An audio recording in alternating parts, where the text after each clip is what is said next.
Let's take a closer look at the Hot Wheels Starship Selects All-Terrain Armored Transport. Varykino, living the Star Wars life. Hello there, and welcome back to the Varykino YouTube channel. Today I'm going to be taking a closer look at the Hot Wheels Starship Selects All-Terrain Armored Transport. AT-AT or AT-AT, however you prefer to name this particular Imperial Walker vehicle. So this is the first one from this particular line that I am going to be unboxing. I'm very keen to get my hands on this and check out all the details, and I have a couple of older examples of this vehicle to compare against in case you're interested in seeing a bit of a comparison, and I'm just curious to see how this one might compare to sort of the vehicles from Jazzwares, the Micro Galaxy Squadron line, which we are big fans of. We've got unboxings on this channel. Jazzwares has not done this particular vehicle, so I can't compare it. Obviously, everyone's hoping that this one will eventually show up in that line, but because of the whole scale issue, it'll be interesting to see how big that one might be. But for now, we have this fantastic one. It's got a fair weight to it, so I'm very keen to get up and see all those details in person. The packaging is quite cool. It looks pretty good just like this, so if you're the sort of person that wants to keep them in their packaging, this is quite a good way. It's got a nice clear window. We've got see from the side, so I'm very keen to get this one out. We try not to fall down the rabbit hole of having one boxed and one loose and things like that, so I'm going to open it up and take a closer look. So before we get stuck in, I'm going to take just a final look at the packaging. We have this sort of lovely sort of stripy grey print wrapping around the box. We've got a lovely big window here at the front. In the back, we can just make out there is sort of like a schematic blueprint type print on the back. You can just make out the Millennium Falcon there. Classic Hot Wheels and Mattel logos there on the front. The window continues around the side. On the back, we've got sort of the standard sort of, different languages and all the sort of text on there on the back. We can see some of the other vehicles available in this line. We're finally getting some sequel trilogy vehicles with the addition of the Resistance X-Wing Fighter and First Order TIE Fighter. They launched the line with sort of more original trilogy and prequel vehicles, so it's fun to see some of those sequel ones in there. And as you can see, each vehicle comes with its own sort of custom base to help display them. But with this vehicle, you can probably choose to display it without the base because it's got nice sturdy legs. So same again, just the side panel there, and on the back, more sort of copyright information there. We can see the Disney logo and all that kind of stuff and the barcode. So we've got a little bit of a blueprint there on the front, noting that this is the Imperial Walker and a nice big faction symbol. So of course this one is the Imperial symbol, the sort of red cog there. And right at the top we can see that this is number 15 from the line. Unfortunately, we haven't been able to find all of these ones locally. We haven't been able to find the Shuttle Tidarium locally. I think that one is fairly popular. Definitely want to add that one to our collection. So we're still on the hunt for that one. But for now, I'm going to get stuck in and open it up. Hopefully this is not going to be too fussy. Some of these things you really have to wrestle. So I'm going to grab my scissors and get in.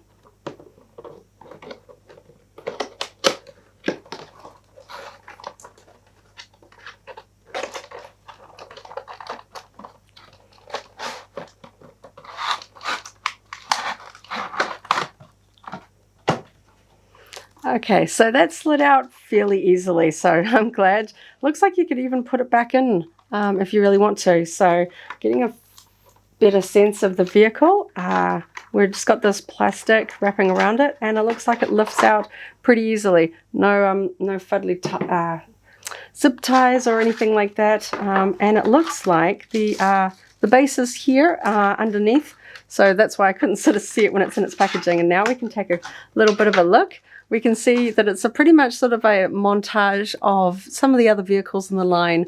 We see Millennium Falcon, TIE Fighter, X-Wings. I think that's pretty cool. So I haven't opened up other ones, so I don't know if this would be different for other vehicles, because these are obviously mostly original trilogy vehicles there. But I think that's pretty cool. So I'm just going to put all the packaging out of the way so we can take a closer look at the vehicle.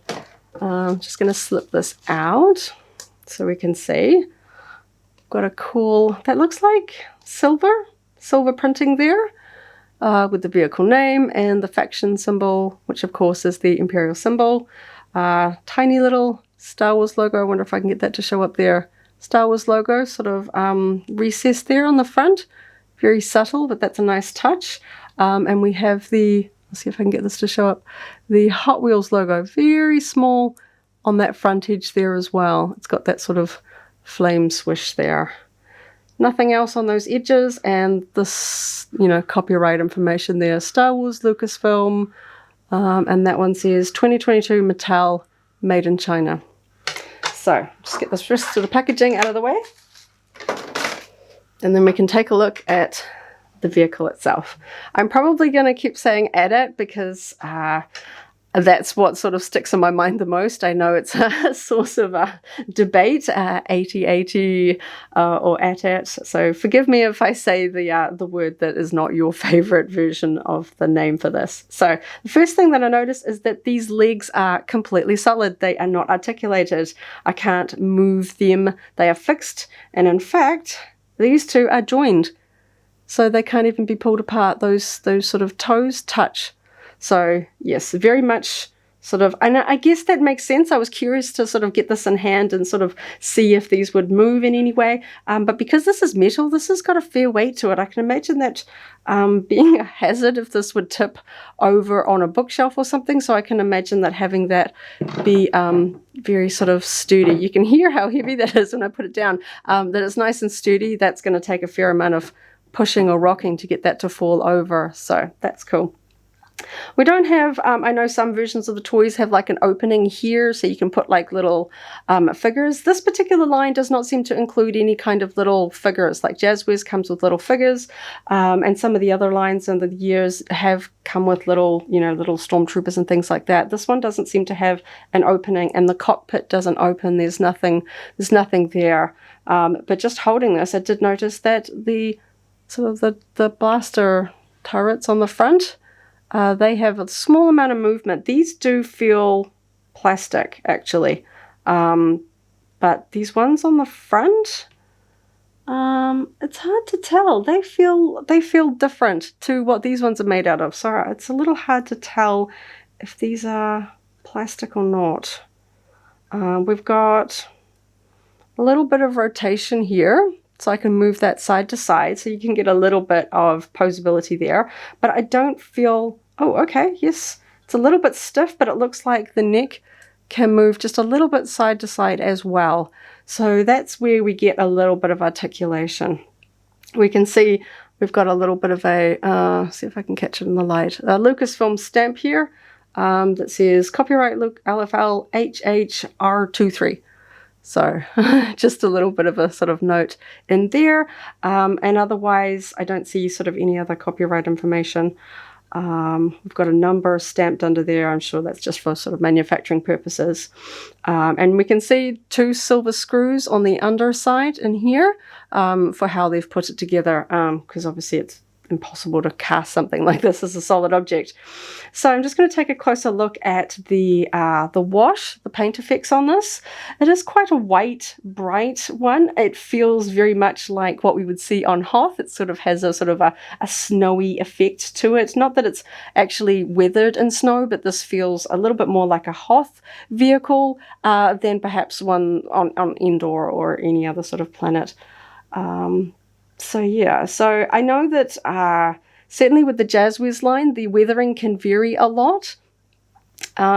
This one's got sort of heavy weathering in certain parts and a bit more of a wash. I know this kind of brush stroking can really annoy some people. It has to be particularly blotchy for me to feel really annoyed with it, particularly if you see like drops where something's, you know, where it's splashed or dropped on it, or where you can see that there was a thumbprint or something like that. That's really bothering to find. And I think it's interesting that they have even weathered the bottom, that we can see there's a varying amount of greys sort of painted here on the feet. I like that these aren't flat. I think that that's kind of fun, that the detail sort of continues round to the bottom, even though you're not really going to see it. We have a tiny amount of paint here with the red for the sort of the window here for the cockpit on the front. That looks reasonably tidy. And we have a little bit of sort of a grey component here. echoed on the other side as well. And that looks like those are pretty much the only areas of paint apart from the overall weathering. So I'm not the sort of adventurous type to sort of strip back paint jobs on Star Wars collectibles or sort of reapply weathering or repaint things myself. So as I get them out of the box, that is generally how they're going to stay.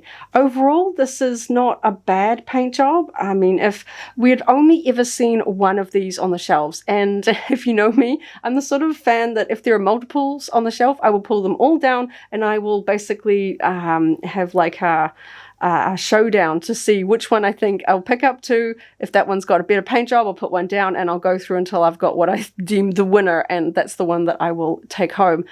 This one was literally the only one we've ever found on store shelves, so it was this or nothing. So we didn't have a choice when it came to the weathering, and with the packaging you could only see one side of it. Some of the sort of flatter Starships, say in like Jazzwares, they're packaged like this, so you can see the whole top surface. And the weathering on the underside doesn't really matter. So it was going to be, you know, a bit of an adventure getting this one home. I'm still trying to figure out if this whole head is plastic. There's a part of me that thinks perhaps this whole head is plastic. It doesn't feel quite the same as this, but I'm not going to pull it off and really investigate too much further. But I'd say that that's why the turrets and everything feel just a little bit different. But I do expect that a little bit on some of the modern toys. You know, for the most part, this is a metal vehicle. And so it's sort of, I know that there's a certain level of nostalgia for the original sort of vintage era die-cast vehicles.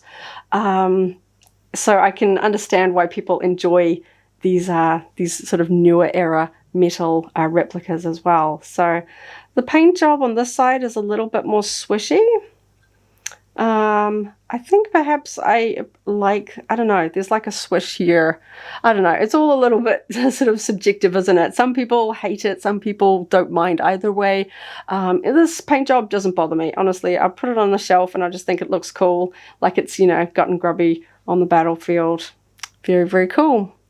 So I'll definitely have some close-up photos on the blog shortly. I might even insert some into this video so that you can see some of those details closer up. I noticed that the weathering, the wash is a little stronger here, to sort of accent that neck, and certainly at the back in these recesses, which is sort of the thing that I would expect. I noticed that there isn't like a cutout around the feet, which would be perhaps a bit more accurate, but also perhaps be a little too unsteady because these feet are solid cast. I think articulation through there would possibly be a little bit risky for the weight of this thing. The whole body, I think, would possibly just be too unsteady on articulated ankles rather than the way that we see some of that on plastic replicas. So we have got those cutouts sort of filled in, and we've got sort of struts, I guess, on the inside as well, sort of, you know, reinforcing that there, which looks pretty good. So yes, not articulated. That was one of the things that I was curious about. It feels good and steady. We've got a little bit of movement there. So let's see how easily, whether it just sits on the base or whether it clicks in. Let's just see. Okay, yeah, it literally just sits on it.